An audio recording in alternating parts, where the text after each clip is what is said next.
Tonight we present The Cayman Man. On a hot June morning in 1928, the fishermen of a quiet village on the banks of the Magdalena River began their day as usual. However, what Manuel Ramirez, one of the most experienced in the region, found changed their routine forever. On the riverbank, amidst the dense vegetation and mud, lay an impossible track, a huge mark that combined the shape of a reptilian claw with the curve of what appeared to be human fingers. Ramirez, terrified, ran to the village to give the alarm, triggering a series of events that would ultimately confirm the darkest fears of the villagers. The Cayman Man had returned. The Magdalena River, one of the most important waterways in Colombia, has witnessed countless stories over the centuries. Since pre-Columbian times, this river has been home to myths and legends that are part of the traditions of indigenous peoples, who considered its waters a portal between the world of the living and the world of the dead. Over time, these beliefs merged with stories brought by Spanish colonizers, giving rise to tales like that of the Cayman Man. The legend of the Cayman Man tells the story of a man who, consumed by his curiosity and forbidden desires, used a spell to transform into a caiman in order to spy on women bathing in the river. But, as in any moral warning, his ambition came at a cost. The spell did not work as he had hoped, and the man was trapped in the form of a caiman, retaining only his human head. Since then, the Cayman Man became a feared presence, haunting the waters of the Magdalena in search of new victims. By 1928, the historical context in Colombia was complex. It was a time of economic and social transition, with villages still deeply rooted in rural traditions. The river remained vital for commerce, communication, and the survival of riverside communities. But it was also a frontier between the known and the unknown, where legends served to explain what could not be understood. Reports of a large anthropomorphic caiman began shortly after that initial discovery. In the following weeks, fishermen and travelers claimed to have seen a strange creature gliding through the waters at dawn. A figure that, at first glance, appeared to be an ordinary caiman, but when approached, showed a head that resembled that of a man. Witnesses described glowing eyes, a macabre grimace, and sometimes a guttural sound that seemed like a distorted laugh. Fear spread like wildfire. The villagers stopped using the river for their daily activities and began organizing nightly vigils in the hope of catching or driving away the creature. Although many dismissed the sightings as superstitions or products of imagination, others began to link these events with recent disappearances. The most notable was that of Rosaura Gomez, a young woman known for her singing at dawn while washing clothes by the river. Rosaura disappeared without a trace one morning, and her laundry basket was found floating near the shore, with the fabrics torn as if something enormous had passed by. This event, combined with the sightings, confirmed for many that the Cayman Man was real and had returned to claim new victims. As rumors intensified, a man named Esteban Morales, a journalist from Bogota known for his investigative work on paranormal stories, arrived in the village. Intrigued by the accounts and seeing an opportunity to uncover the truth behind the legend, Morales began interviewing the villagers and gathering evidence. What he found was disturbing. One of the most striking stories was that of Juan Perdomo, an elderly fisherman who claimed to have seen the Cayman Man up close. According to Perdomo, while rowing in search of fish, he noticed the waters stirring in a strange way. It was as if something enormous was moving beneath the canoe, he said. Then, the figure emerged, a large caiman that stared at him intently. But what made him row with all his might to the shore was not the animal's sharp teeth, but its humanoid face, which seemed to smile maliciously at him.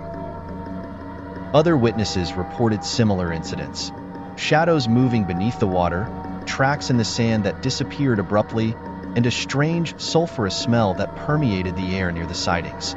Morales' investigation also uncovered a disturbing connection. Many of the disappearances and encounters occurred around the time of the full moon, which fueled local superstitions even more.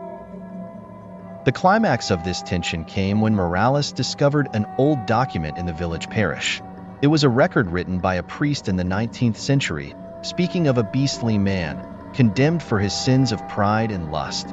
According to the text, this being was doomed to wander the river until someone could offer him true forgiveness. This discovery led Morales to begin questioning whether the legend was more than just a moral tale.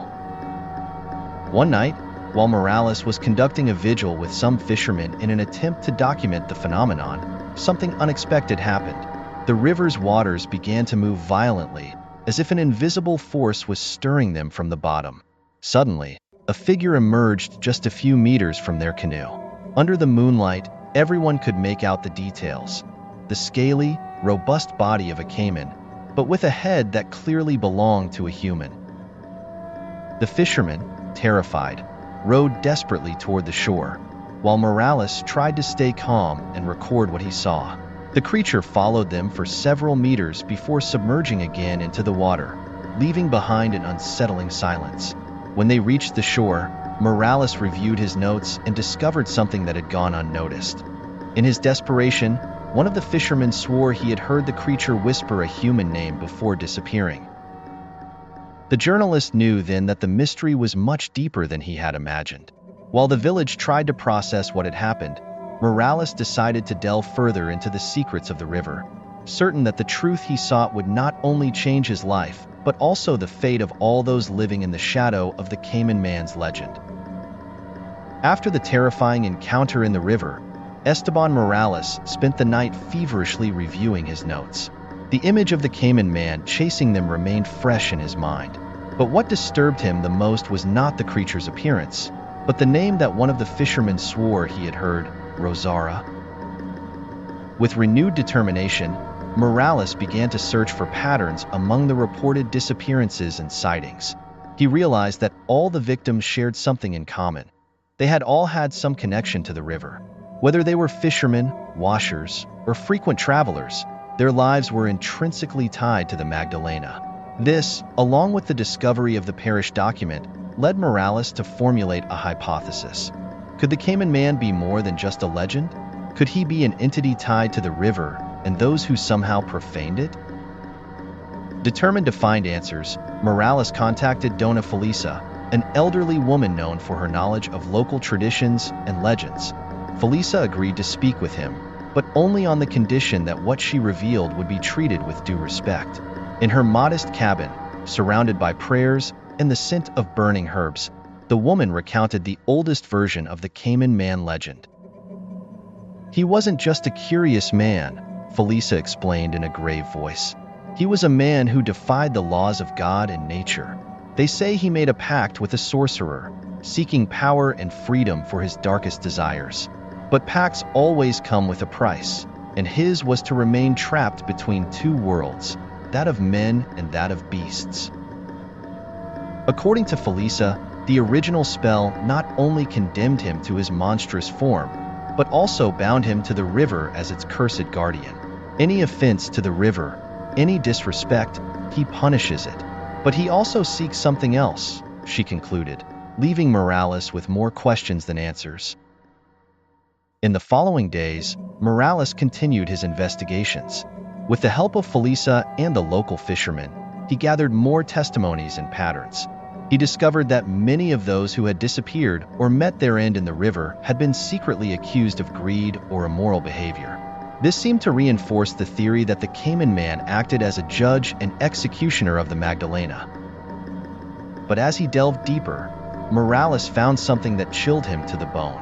In the village records, there was a case from 1857 that described an almost identical sighting to the one he and the fisherman had witnessed.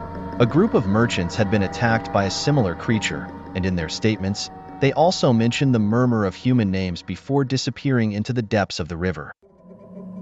This discovery led him to formulate a disturbing theory. Could the Cayman Man be not just a single being, but a curse that could pass from one person to another? If that were the case, what conditions would be necessary for someone to become its next victim or bearer?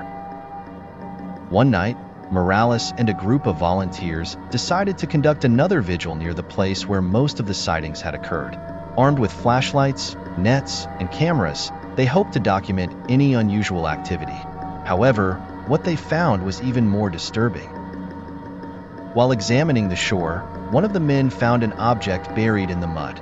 an old copper bracelet with an intricate design, seemingly depicting a caiman surrounding a human figure.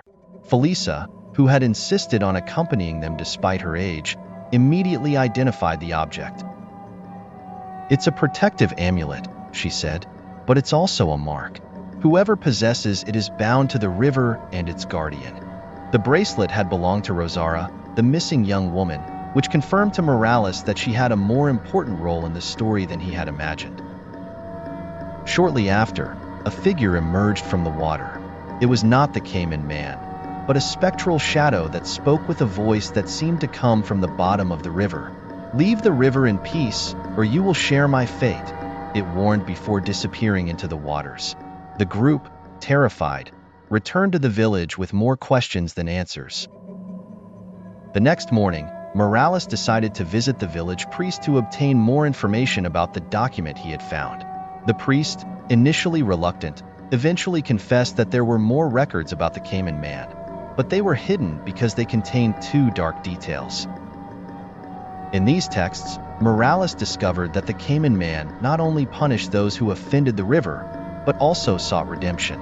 The spell that had condemned him could be broken, but only if someone confronted him with courage and offered him genuine forgiveness. This explained the murmured names. The creature wasn't calling them as victims, but as those who could free him. That night, Morales returned to the river, alone and armed with Rosara's amulet. When he arrived, he called to the Cayman Man, determined to face the unknown. The creature emerged slowly, its eyes glowing under the moonlight. Morales, trembling but resolute, spoke directly to it. "I am not your enemy. If you seek redemption, tell me, and I will do what I can to help you." For a moment, the world seemed to stand still. Then, in a deep and melancholy tone, the Cayman Man replied, "I have waited centuries for someone to listen. My sin was great, but my punishment greater. Free me." Morales placed the amulet in the water and recited a prayer he had learned from Felisa. The river began to glow with a supernatural light, and the figure of the Cayman Man slowly vanished, leaving behind only a whisper, "Thank you." With the disappearance of the Cayman Man, the villagers began to reclaim their relationship with the river. Although many continued to see the Magdalena as a magical and fearsome place, they also learned to respect it as never before. Morales returned to Bogotá, but he never forgot that experience. In his final report, he wrote, "There are mysteries that cannot be easily explained, but that teach us to value the stories around us." The Cayman Man was not just a legend, but a reflection of our relationship with nature and with ourselves. Thus, the legend of the Cayman Man found a new chapter, one that would endure in the memories of the village and in the whispers of the river, which, under the moonlight, still seems to guard unspeakable secrets. The questions don't end here, nor does our pursuit. If this story unveiled something you never expected to discover, then you're in the right place. Remember to subscribe, turn on notifications, and share this tale with others who, like you, are drawn to the unknown. Here, mystery always finds its voice. Until we meet again, where the inexplicable will once again serve as our starting point.